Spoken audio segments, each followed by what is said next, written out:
2000 का नोट हमारी जिंदगी में बेहद खास, हमारी मतलब हम आम लोगों से लेकर खास लोगों तक की जिंदगी में, नेता कारोबारियों के लिए भी हमारी कितनी ही यादें जुड़ी हुई है 2000 के नोट के साथ। 2000 के नोट को सर्कुलेशन से बाहर करने का इतना बड़ा फैसला क्यों लिया गया है? हमें धक्का सा लग गया है। बताया जा रहा है कि क्लीन नोट पॉलिसी के तहत रिजर्व बैंक ने यह फैसला किया है। क्लीन नोट पॉलिसी क्या है? हमने क्लीन मनी सुना था, काले धन पर रोक लगनी चाहिए, भ्रष्टाचार का सफाया करना चाहिए, clean money. Clean note policy क्या है? क्लीन नोट पॉलिसी यानी नोट पर कुछ लिखा नहीं जाना चाहिए। लोग करेंसी नोट्स पर कुछ भी न लिखें, क्योंकि ऐसा करने से उनका रंग रूप बिगड़ जाता है और लाइफ भी कम हो जाती है। लोगों को लेन देन में अच्छी क्वालिटी के बैंक नोट मिले, इस लक्ष्य को हासिल करने के लिए क्लीन नोट पॉलिसी लागू की गई है। लिखे नहीं का क्या मतलब? इतने भारी भरकम नोट पर कौन लिखता होगा भला? सोनम बेवफा है।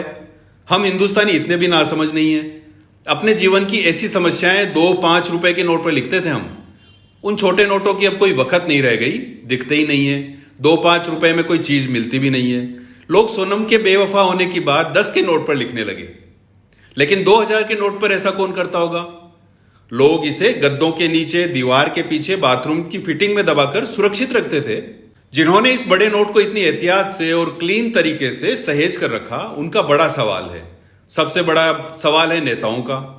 नेता भी सबसे ज्यादा उन 5 राज्यों के जहां लोकसभा चुनाव से ठीक पहले विधानसभा चुनाव होने हैं।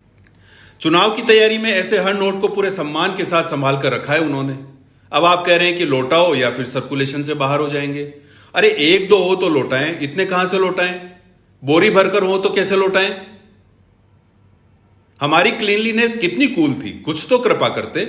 आपके स्वच्छता अभियान से हमारी इलेक्शन स्ट्रेटेजी का सफाया ही हो जाएगा। आपका क्या जाएगा? नेताओं की छोड़िए, आम आदमी पर आइए। 2000 के नोट उसकी जेब में तो कम ही आए, लेकिन सपने में खूब आते थे। क्यों? क्योंकि 2000 के नोट 500 और 1000 के नोट बंद होने के ठीक बाद आए थे। उस दिन 8 बजे बाद जब ये छोटे नोट लीगल टेंडर नहीं रहे, तो कई दिनों तक लाइनों में लगे रहना अब भी हमारे सपने में आता है।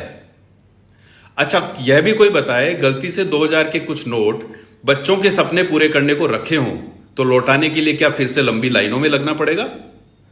खैर, इस फैसले से सरकार काला धन फिर से रोक रही हो तो अच्छा है। हर देशवासी की जेब में इससे कुछ पैसा इस बार आ रहा हो तो और अच्छा है। लेकिन सरकार को काले धन रोकने का सिग्नल कैसे मिलेगा? इस नोट में चिप बताई गई थी जो कहीं नजर नहीं आई। गद्दे के नीचे, दीवार के नीचे भी नोट पड़े हों तो सरकार को सिग्नल मिलने की तकनीक बताई थी। यह सब तो कुछ हुआ नहीं। सरकार काला धन कैसे पकड़ेगी? ऑपरेशन क्लीन कैसे चलाएगी? खैर, हम आम लोग फिर भी क्लीन नोट पॉलिसी के साथ हैं। फैसला हमें ही ध्यान में रखकर लिया गया होगा। फैसले में कुछ तो हमारा भला छिपा होगा। स्वच्छ भारत, स्वस्थ भारत। जय हिंद।